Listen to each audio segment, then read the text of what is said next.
Welcome, welcome, welcome. It's wonderful to have Dr. Joanna Kujawa back with us on World Unity Week. Dr. Joanna, welcome back. It's great to see you. Good to see you, Ben, and good to see everyone. Thank you for being here. I would just, as an introduction, say that I prepared PowerPoint presentation, but I decided against it because I want to have a more immediate conversation with everyone. And also, last couple of weeks, I suffer from acute RSI, so clicking wouldn't be very good for me. So, also, would you like me to start now, or do you want to do something else, Ben? No, let's begin. Let's begin. Dr.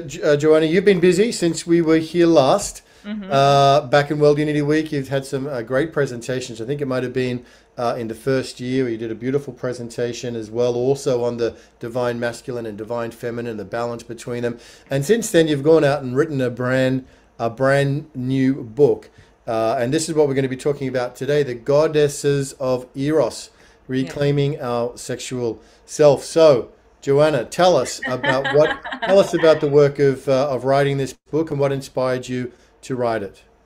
Thank you so much. So this is actually an excellent question. So thank you for asking. So if you don't mind, that's my soul child. This is the other goddess, Mary Magdalene and the Goddesses of Eros and Secret Knowledge, which is published by Sacred Stories, actually by Haniel Press, which is the imprint of Sacred Stories. So I would like to thank both Ben, World Unity Week, and Ariel, who is the publisher for this book. So for allowing me to speak through this book. So I will start with this. Okay, so I will start with a story.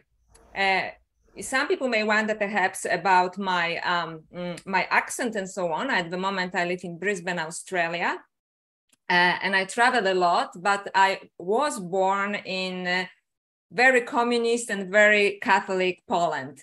And I was brought up in a very devout Catholic family. And when I was a little girl, I used to go to these beautiful Baroque churches in my hometown. And I saw the images of Virgin Mary, very beautiful images of Virgin Mary. So right from the beginning, I was exposed to the divine feminine. However, I also saw that there was a representation of another divine feminine, but in a more kind of ambivalent way. And it was the representation of Mary Magdalene. And it was very confusing for me because on the one hand, she was supposed to be very close to Jesus. On the other hand, she was supposed to be also a sinner and so on. And we are talking here about, canonical gospels, which I later discovered, Gnostic Gospels and other traditions about that. At the same time, and I hope I'm not upsetting anyone here, I'm just being very honest, I was very curious about Mary Magdalene. And I knew that there was some erotic element there that I guess the kind of Orthodox spirituality was not comfortable with. So I started to explore this, I started to look into this at the beginning, not very consciously, but then consciously. And since I was thinking, okay, so there is this woman who was close to Jesus, there's some erotic element, and for some reason she's considered bad in the canonical gospels. And I didn't believe it's true even then. And so I thought, okay, there is this kind of original polarity, what I called the original polarity in our beliefs on sexuality. There is this divine mother that is completely asexual, and there is this, and I'm saying because I do not believe this about Mary Magdalene, I'm just saying how it is portrayed in Orthodox circles, there is this harlot, basically. And I think that it created this terrible polarity in human minds, both for men and women, about what it means to be a sexual person. Either you have to be completely sublimated, this is the Virgin Mary, yeah, I'm talking about my own background, or, it's really bad, which I didn't believe for a moment, right? So I went to look into other examples before I come back to Mary Magdalene, and I know it's not true, right? So I'm just telling you about my confusion as a young woman. So I moved first to Greek mythology, because what a beautiful place to go, right? And I discovered Aphrodite and Athena, and immediately I identify with Athena because, you know, I love the beauty of mind, and this is what she represented to me at that stage, you know, wisdom. But I also was attracted to Aphrodite. And later I discovered that, you know, there is this beautiful hymn to Aphrodite. It's called the Homeric hymn to Aphrodite, in which she's first portrayed as this powerful, full-on, sexual, sexy, powerful goddess.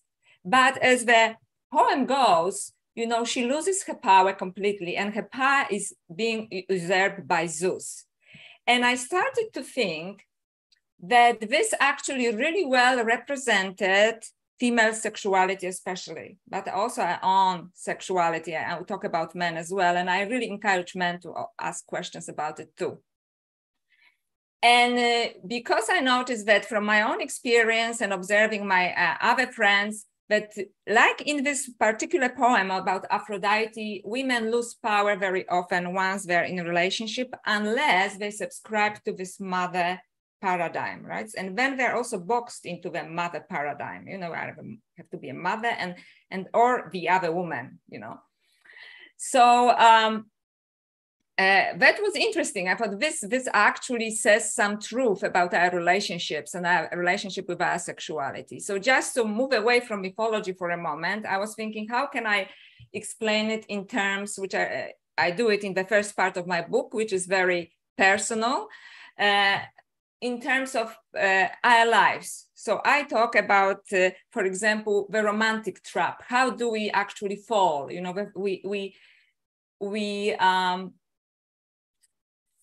follow the fall of Aphrodite, so to speak, right? Or the other goddess. So what I call the romantic trap. The romantic trap is when originally people through Eros are, you know, attracted to each other, and eventually, but they do not really they are not really truthful with each other. They try to play parts, you know, because they want to hold on to this original attraction, right? So they always portray the best, you know, the sexiest, the smartest part of themselves, but they really do not reveal themselves to each other. Do we understand? This is what I mean. So for example, I give this example that you can wear the same red dress only that many times for the same man to the same effect, right? It is like we pretend because we love, you know, Eros is beautiful and sweet, you know, and sensual, and we miss it, you know, we want it, you know, that's why we have Valentine's and so on. However, it is partially dishonest. And it is good only at the beginning, and it is not sustainable, not because there is something wrong with romance, but because we are not being honest with Eros and with ourselves and how we present each other, you know, to others, right? To our lovers. The other one, and somebody may get upset here, is the marriage trap. What is the marriage trap? The marriage trap is we just assign to each other roles. And now that's it. You're the support and provider for life, and you're the mother for life, right? So we have these roles, and Eros disappears from our relationships. And I get so many questions from other people who say, oh, how can we sustain Eros in relationships?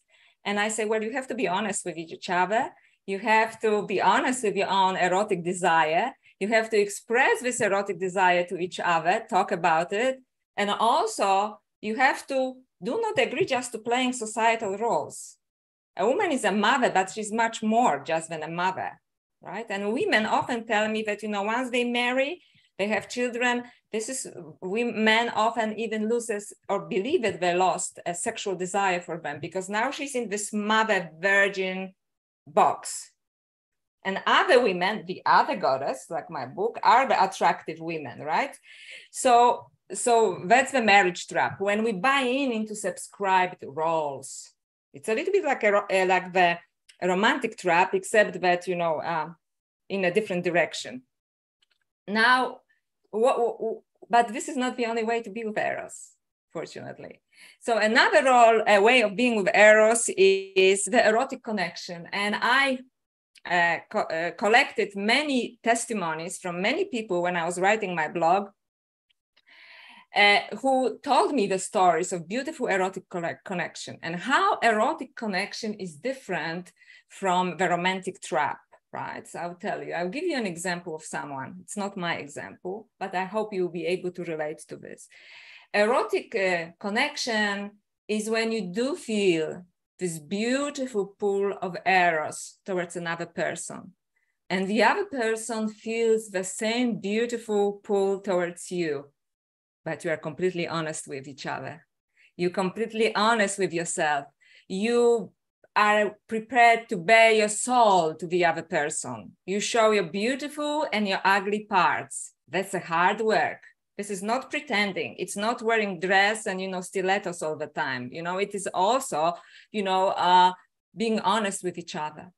And I'll give you this example from one of my readers who said, and this is a dangerous path sometimes because, and again, some people may not like it because it goes against societal subscriptions and what Eros should be. Eros doesn't deal with shoulds. Okay. So in this case, both women and men were attached elsewhere. They met, they had a one encounter that completely changed their lives. Through this erotic connection, they had not only wonderful lovemaking, but they felt, and this is part of erotic connection, that they have known each other forever. They didn't know the details of their practical lives, who has a what job and so on, but they felt that they knew each other and they have always known each other on a very deep level. Not only this, hope it's not too much for some of us, it is, they felt that they actually had out-of-body experience when making love. And as the story goes, because they had other commitments, they had to separate, right, after this encounter. And this is not where the story ends.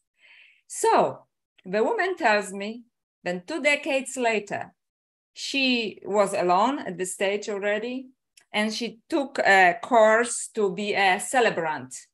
And somebody asked her, would you like to perform your first funeral rites? Because a body of a man arrived from abroad and, his family is not here anymore. Would you like to agree to do this? And she performed the funeral rites for this man. And then she read the papers. It was the man with whom she had this experience. So this is just talking about synchronicities, right? And there's some kind of karmic connection, right, there. So this is the erotic connection, but they had a complete opening of the soul, towards each other. Then there is something which I speak in The Other Goddess in the first part, which is called sexual alchemy. What is sexual alchemy?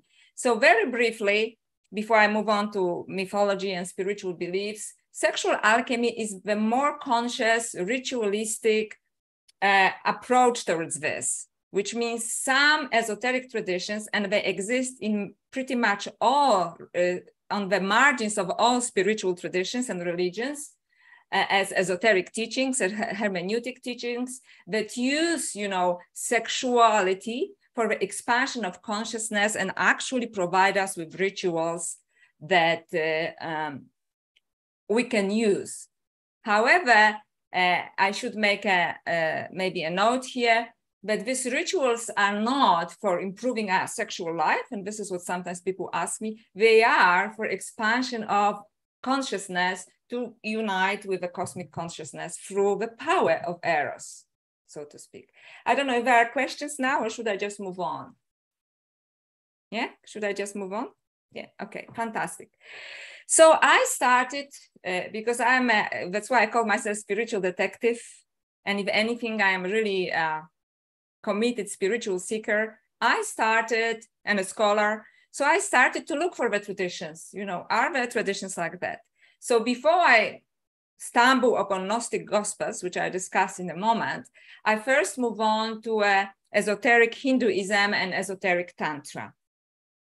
And I discovered that there's a long-standing tradition which was passed orally from generation to generation of women who were originally called Yoginis and then later in Tibetan Buddhism, Dakinis, who carried on these teachings, right? So, and according to the myth, the first woman who started the school of teaching sexual alchemy for the expansion of consciousness and connecting with divine consciousness, cosmic consciousness, or in Western terms, Christ consciousness, was Arda Triambaka. And according to the story, she was a daughter of a famous sage, Triambaka, and she had a brother, so she was called Arda Triambaka, and she started what is called the, Kula ritual, which is the esoteric classic Tantra. Having said so, just before, if we have some tantric teachers here, it is very different from Neo-Tantra, which is the modern Tantra. It is very different from Chinese or Tibetan Tantra, which has completely different goals. This particular Tantra focuses on the expansion of consciousness through the use of Eros.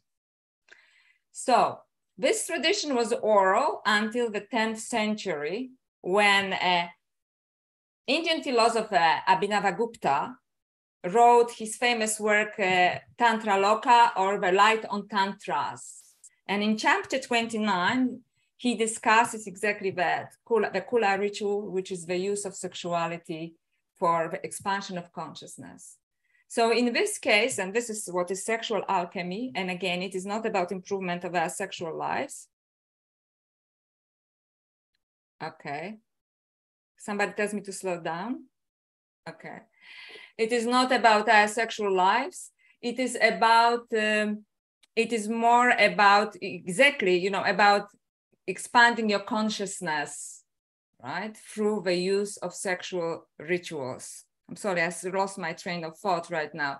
So in my book, I actually give excerpts from the prayers and from rituals, from the Kula ritual, because the Kula ritual itself is an encoded text. It is an encoded text simply because it was not meant for everyone. It was meant for the initiates. And also it would be looked down upon by, society, so to speak, because it was a very restrictive society. And to some degree, we still live in this kind of society, right? So how do we know it is true? I will share another story with you. We know it is true, not only because it is documented by one of the most famous Indian philosophers, medieval philosophers, Abhinavagupta, because before him, this tradition was passed orally only from Yogini to Yogini, but because when I spent 1.5 years of my life studying Kula ritual with a Sanskrit scholar, a Tibetan monk, and a Swami, we are decoding the text. I had a spontaneous experience of this exactly, which is the complete union with the divine through sexual act. So for me, because I'm not a tantric teacher, I consider it was a one-off, and I considered it an act of grace. However, having said so, I did fulfill certain criteria, and I was already initiated to the tradition. And as the tradition says, what happens, because this is what tradition says, it is that a man needs a woman to experience this. So basically, I had a spontaneous movement during sexual act of Kundalini energy. Kundalini energy is called the life force in Hinduism.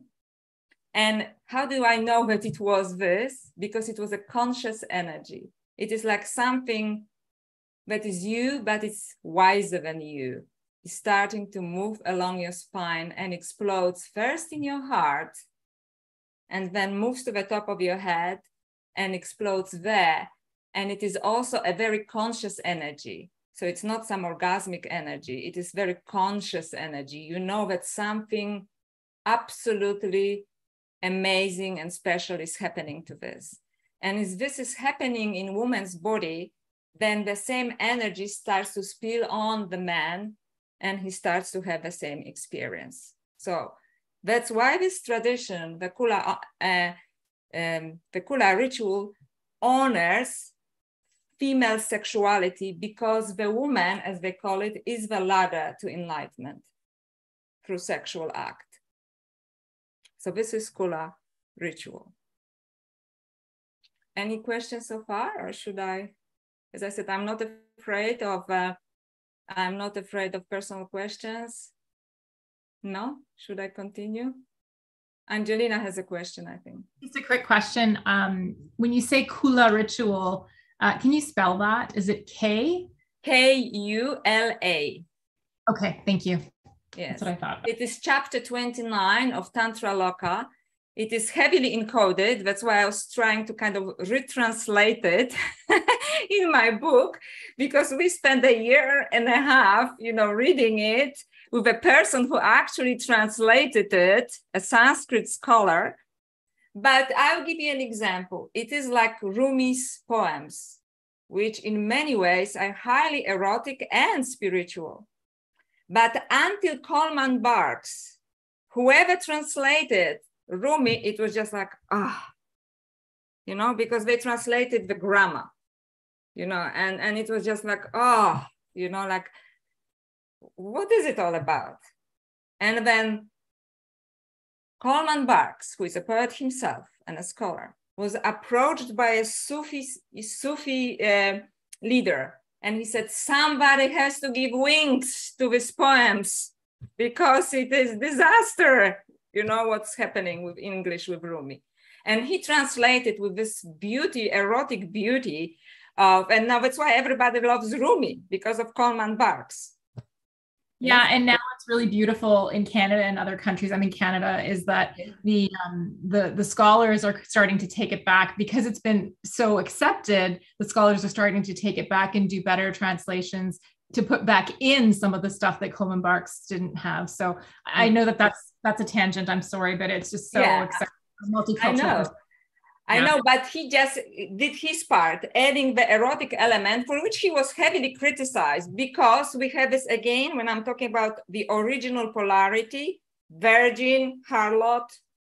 This polarity doesn't exist. It was created on purpose, I believe, in our minds.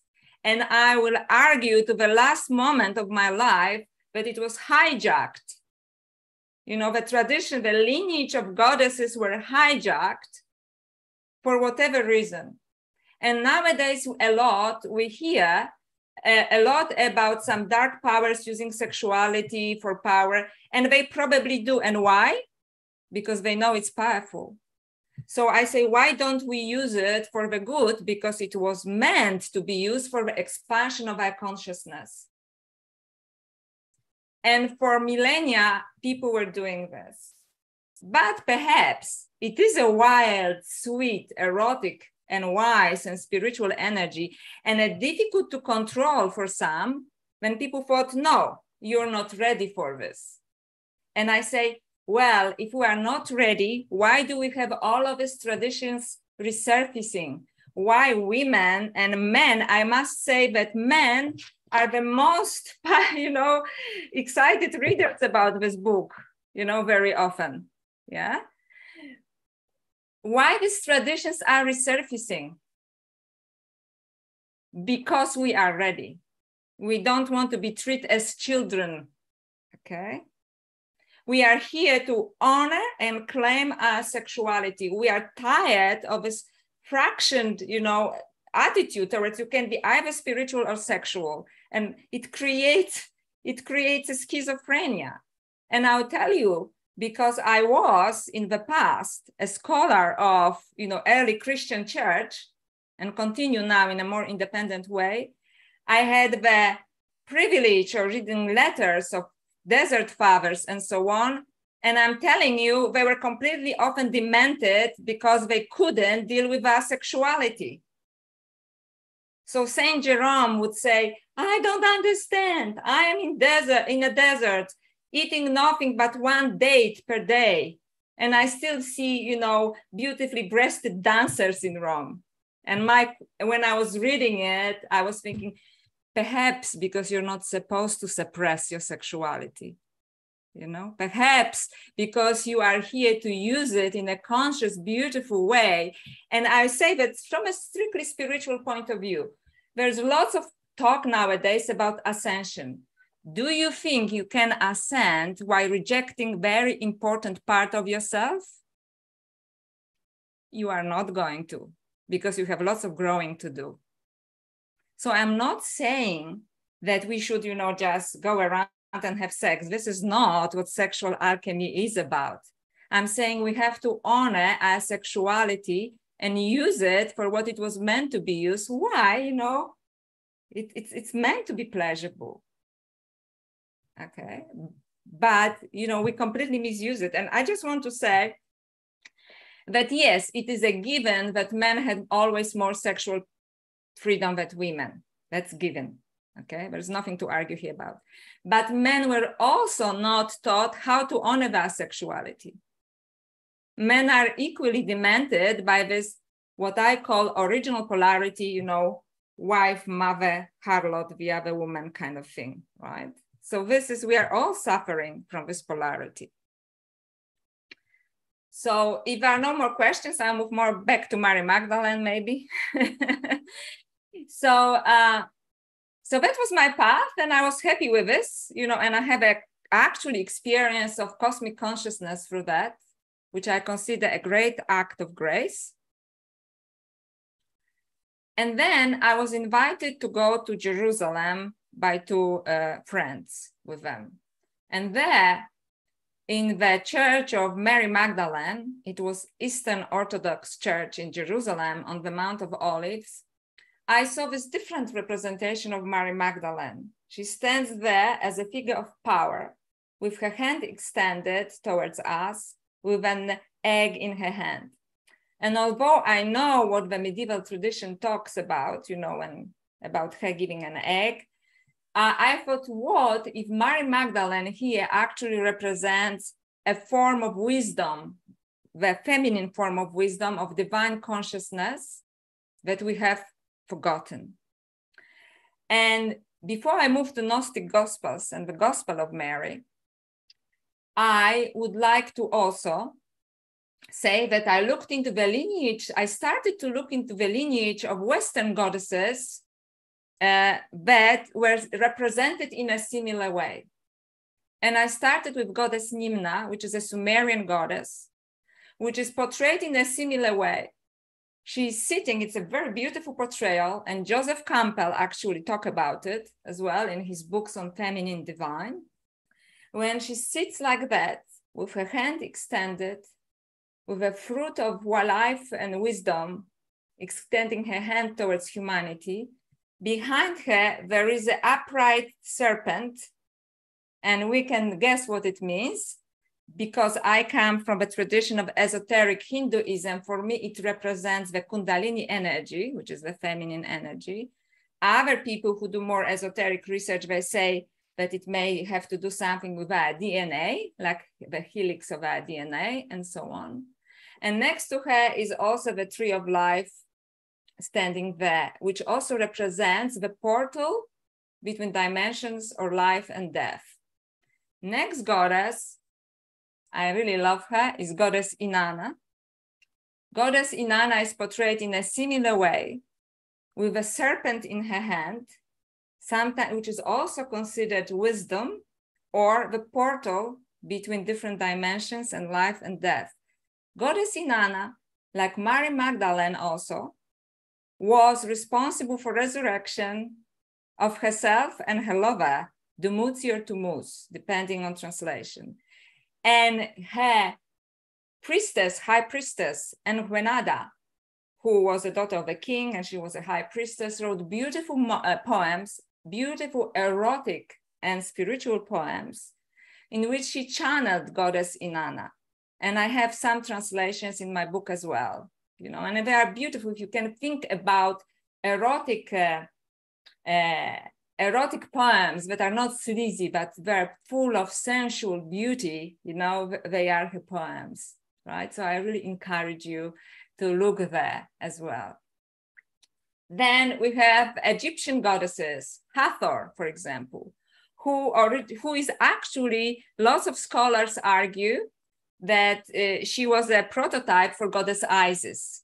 That's why at certain stage, I like to say, you know, Hathor/Isis. And Hathor is again, full-blown kind of sexual erotic goddess, which later was transformed into Isis.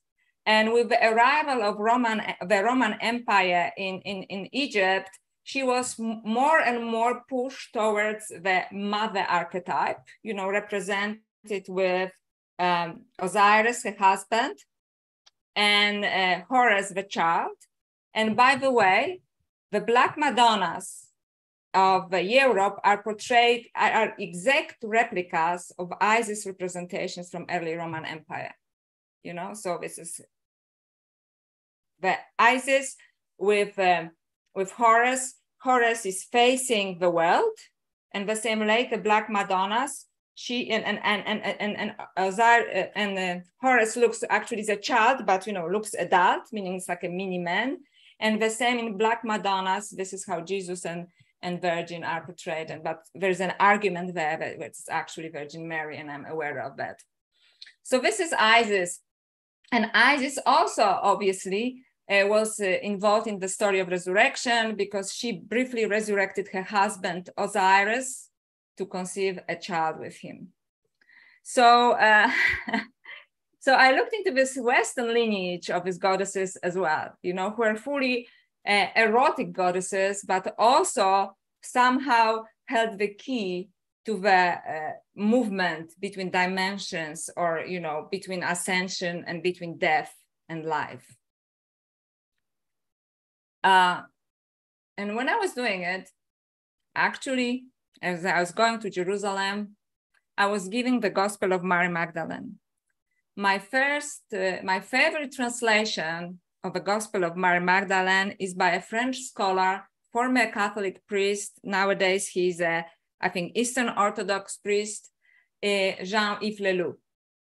And for me, he translated the Gospel of Mary Magdalene the way Coleman Barks translated Rumi. You know, he actually put life back into this.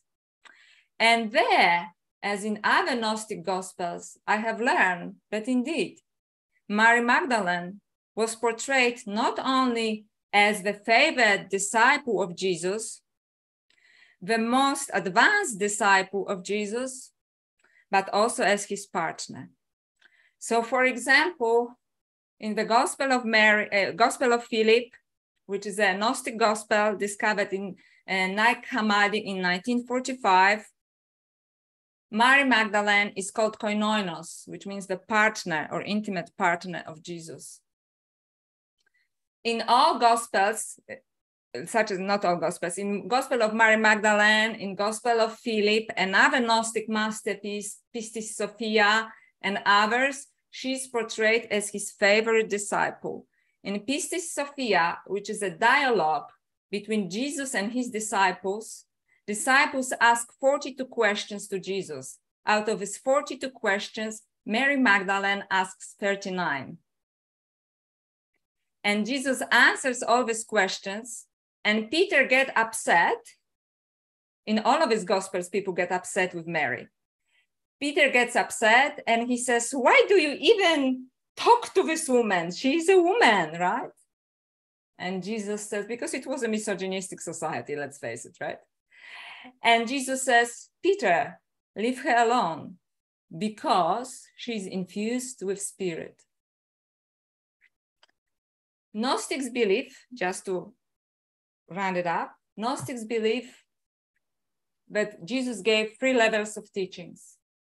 The first level of teachings is included in the canonical Bible, which Jesus gave towards, you know, to teach the simple man living along around the Sea of Galilee, right? So the parables, you know, so that everybody understands them. The second level of teachings Jesus gave to his disciples because they had the benefit of his presence. And anyone who was with a spiritual teacher knows that it's not only the teachings, but the transmission of teachings through energy that is really important. So they had this benefit. And Gnostics believed that Mary Magdalene was the most advanced disciple of Jesus. She was the beloved, right? In some Gnostic traditions, it is said that both Mary Magdalene and John were the most advanced disciples. But in either version, she was, you know, the one that was most advanced. So I do not think personally that it is innocent that she was portrayed as a harlot. As scholarly research shows, the word harlot was not even used even in the canonical Bible once, not even once, and never with reference to Mary Magdalene. Harlot or prostitute or whore is porn in Greek. When even if the woman sinner, and there is no evidence for this, was Mary Magdalene, then the word used to describe this particular woman, who was probably not Mary Magdalene anyway, it's harmatalos, which means somebody who broke law. It could be she didn't pay her taxes, okay? So we don't know what it means, right? So definitely not this. Also, I often am asked this question, why then Mary Magdalene was portrayed and understood as a prostitute? And there are two simple answers to this.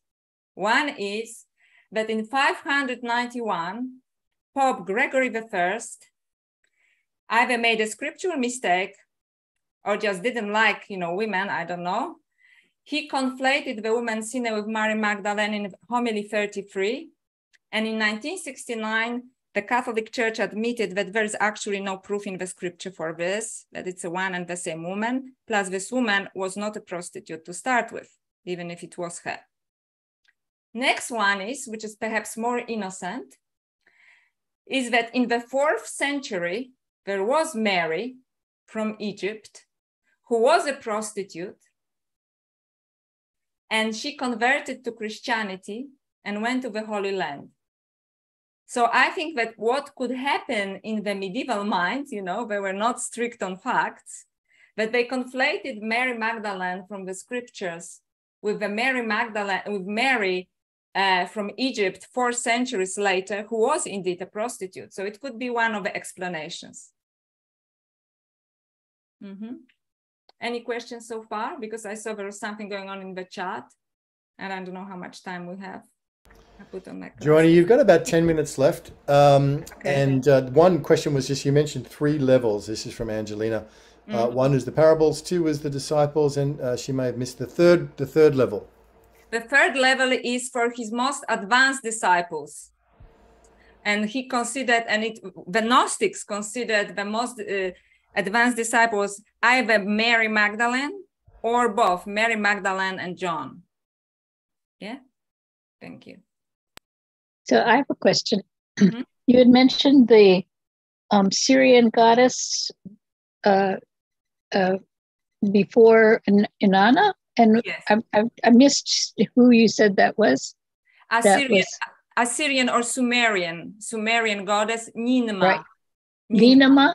Nimna. How do you spell that? N-I-N. N-I-N. M-A-H. M-A-H. Mm-hmm. Very good. Thank you. I just want to say this collaborates a lot with my research as well, which interestingly enough, correlates with the number of crop circles that formed on Mary Magdalene's feast day that informed us of this information. And it's part of a lot of the research that I was doing, that the Kundalini was awakening in her, and we entered into the age of the Magdalene or the way of Mary, which is what we're in now. And so I have fully documented a whole series, so we shall talk or connect. Yeah, we should talk, absolutely. Good, fantastic. Yeah, and I'm so glad that other people do other research, because it just comes together. Everybody has a unique perspective. I'm just giving my own journey and my perspective. So I'm really glad that, I'm so happy when I hear about something I didn't know about and other people are already working on it, because, the more, the merrier. Yeah, it just blew my mind when I found out that there were crop circles that were forming on for her feast day that were actually contained information about her gospel. That's fantastic. Within the crop circle. So, and one of them was a crop circle that was related to the awakening Kundalini. I love it. And actually, because I make lots of connections with Hinduism because of my spiritual journey, Yogananda, most people know Yogananda from, he was also talking that, about it, saying that it is a Kundalini energy, the dispelling of seven demons and so on is basically, we are talking about Kundalini energy. And he said, it's too bad that the West is so opposed, it's been a long time ago, right?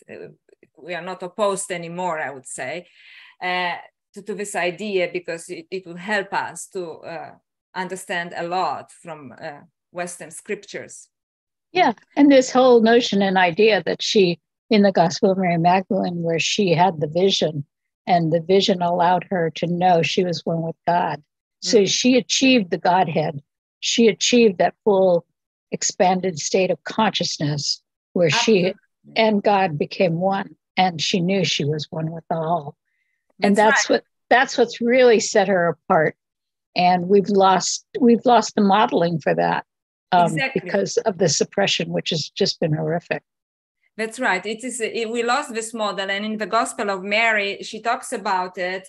And the disciples come, as you know, and ask her, tell us about it. And Peter again says, how come she knows this stuff? He just gets furious because he didn't understand half of this. Right. So, and how come she knows it anyway, right? Being a woman and all of it. Right. So so I think that there was a conscious and perhaps sometimes even well-meant suppression, but I don't like anyone to treat me as a child, and I think we have to be honoring our spiritual journey, and we are all ready now to explore what I called in my book the goddess consciousness, which is this other form of consciousness, in addition to the consciousness that we already have, which is a very masculine form of consciousness, which gave us technology, medicine, we need it, but we cannot fully evolve as, species when there is this other part of consciousness, and I'm not talking about gender here, but feminine consciousness that is completely suppressed for reasons that, we don't know, but it was suppressed, and it is awakening now. And when I talk about feminine and masculine, I mean in Jungian terms from Carl Jung, Swiss psychologist, which means he argued that both women and men have both forms of consciousness, animus, masculine, and anima, feminine. So when I talk about goddess consciousness, I mean that this goddess consciousness is present both in men and women. And we both have to, explore this consciousness if we want to be serious about our spiritual life or our spiritual evolution. Because old models do not work anymore. And I think, and people, are crying, everything is falling apart. And I say, good. Yeah. Because we have a now point of building something that actually is harmonious and balanced. And we sometimes go too far in one direction. I do understand. There's maybe lots of anger. I do not understand. But these feelings have to be dealt with, brought into surface, so then we can move on with harmony and harmoniously together, right? Yeah. Because there were past wrongs and we cannot pretend they weren't, and because it makes us uncomfortable, too bad, right? Too bad. We have to deal with this. First, every spiritual teacher of any standing will tell you, take responsibility. So let's take responsibility, and then, we can move on, both women and men. And again, goddess consciousness is present in men. And that's why this kind of artificial division almost, men's part, woman's part, actually creates unnecessary confusion, I would say. So I don't know, because I could speak more, but I don't know. There's a couple of minutes left. Let's see if Angelina or Cynthia or Alison or somebody has a final question. Maybe Steve has a final question for Joanna before we complete it. Good luck with the book. It's exciting to be having that out there, Joanna. It's been a very rich discussion. Does anybody have a question? The Other Goddess. Keep your eyes out for the book. Who's got a final question? I'll ask a final question. So, yeah, I'm practicing Kundalini meditation as well, and very curious about the role of the Yogini and the integration of both Shiva and Shakti energy. So I love your. Sorry. No, please. I love your question. So I explained it a little bit when I was talking, but maybe I was speaking too fast. Is that in this? First of all, it's supposed to represent, from a mythological point of view, the union of a masculine and a feminine.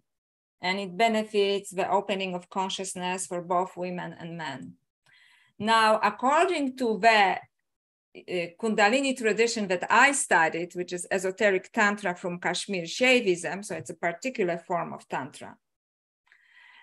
What happens there, it is that a woman is necessary for this ritual, simply because it is easier, according to this tradition, to awaken the Kundalini movement through a woman, so to speak. So this way, and I don't know, do you have any specific questions? Because I'm open to specific questions. And then this energy, as Kundalini moves through a woman's body and explodes in first heart chakra and her head chakra, it's actually, it already, from my experience, started to spill on my partner when it opened up in my heart chakra. And he started to feel it. And actually, I was like, I had an aura around me. I was like a, light bulb. And then it spilled when I went to my head, it spilled over him. And we were actually in a kind of very peaceful ecstasy, but it was an ecstatic experience. Now, if you have a question about like the doings of it, which I actually have it in my book, it is, they do not say the doings of it. Basically, it does very often. It can happen either through oral sex or through the intercourse, and it doesn't matter whether you withhold sperm or not in this tradition, because in Taoist traditions they say, but they do it for different reasons. They do it for preservation of life energy. Here, in this tradition, they are not interested in preserving life energy. They are interested in having an ecstatic experience of cosmic consciousness. Does it answer your question? Yes, it goes a little deeper. Thank you. Okay, thank you. Thank you, Steve. Thank you, Joanna. Been wonderful. We have time for one more question if somebody would like to ask Joanna a question about this fascinating area. Leo Jacobis put some stuff in the chat here, more of a comment than a question. One more question. Who's got one more question? Well, it was a lot. So, and I said, there is more, but we don't have time, so because I have a few more points. So I want to, about Mary Magdalene, initiating Jesus. Yes, there are some theories like that, because there are some theories which actually come also from Egypt, that Mary Magdalene was an initiate from the Isis temple. So where there was the initiation of Jesus to sexual mysteries, and when they were meant to do it. And interestingly enough, there are some there's some evidence from visions of a Catholic nun. I think her name was Anne Mary Emmerich, if I remember correctly, 18th century nun, who said it as well. There are some theories that Mary Magdalene was half Jewish, half Egyptian, and that sound quite legitimate, and so on. But I would love to elaborate on this, but there is no time. So yes, so there is definitely tradition like that as well. Okay, brilliant. Well, thank you very much, Joanna. Great to have you with us again. Thank you for all that very rich sharing. We hope to see you again, and all the best with the book and the continuing scholarship. Thanks for being with us on World Unity Week. Thank you. Bye-bye. Bye-bye.